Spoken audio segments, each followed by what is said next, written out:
All right, this is Mullen Automotive. Do you want the good news or do you want the bad news first? All right, let's go with the good news. If we go to the daily chart, you can see that price is off the all-time lows at roughly 22 cents. Here's some more good news.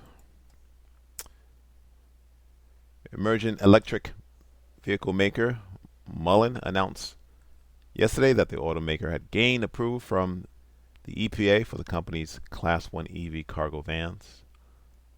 The cert granted on November 2nd is a key milestone for selling vehicles in the U.S. The Mullen Class 1 EV cargo van has successfully fulfilled all necessary testing obligations set by the Federal Motor Vehicle Safety Standards and met the compliance criteria. Having obtained EPA certification and ensuring FMVSS compliance, Mullen is set to begin shipping Class 1 EVs to its distributor, Randy Marion Automotive, upon the completion of all production and final testing procedures for the vehicles.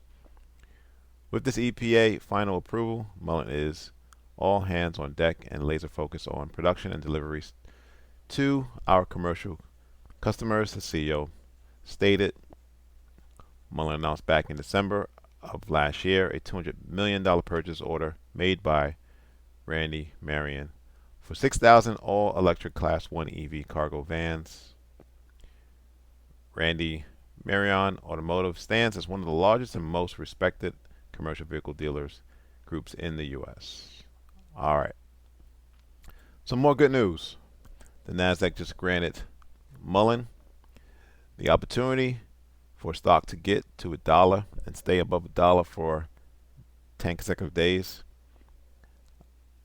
going out to February. So that's their deadline to get to that dollar level and stay above that dollar level. All right, so here's the bad news. Let's start with the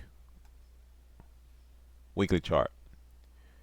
You have still these rejection wicks, selling wicks, rightfully so, because if you look on the daily chart, you have a daily sellers level at the 35-cent level, right? That's an opportunity to short the stock, potentially for price to make a double bottom or to make a lower low, which would be the next leg lower. Then at 40 cents, you have what was support, right? This was a double bottom, which got breached, and so support becomes resistance now. Then you got a weekly sellers level at 48 cents, and it's not the best looking setup. However, you had a drop in price, basing candle, and then the drop, which took out the double bottom or the pivot lows at 40 cents. So the bad news is, in order for price to climb higher, it has to breach and close above the daily sellers level at 35 cents, breach and close the support resistance band at 40 cents, breach and close above the weekly sellers level at 48 cents. Kind of looking at that level on the weekly chart.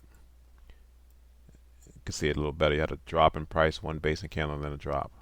So, good news, Mullen's off the lows. Bad news, it has much headwinds above current price in order to get to that NASDAQ compliance level of $1. Thanks for watching. Subscribe. Please like the video.